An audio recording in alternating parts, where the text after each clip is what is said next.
Good morning বন্ধুরা, কেমন আছো তোমরা?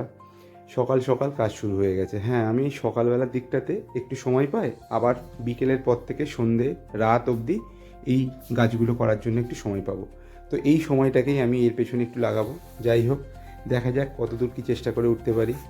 আগের দিন দুটো ক্যারেট রেডি হয়ে গেছে মাটি সমেত, এখন আরেকটা ক্যারেট রেডি করছি, কারণ আমার তিনটে লাগবে। দুটোতে পালং দেবো আর একটাতে ধনে শাক দেবো।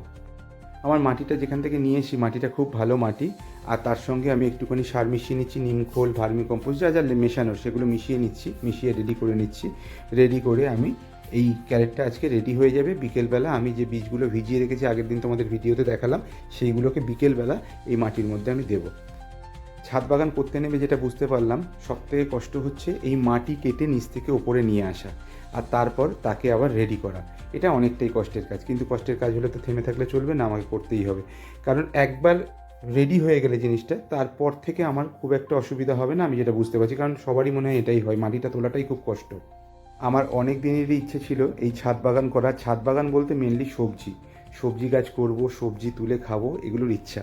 এখন দেখা যাক কতটা কি করতে পারি। আমার তিনটে ক্যারেট রেডি হয়ে গেছে, এই দেখো। তো এখনকার মতো বিদায় নিচ্ছি, আবার দেখা হচ্ছে পরের ভিডিওতে। টাটা।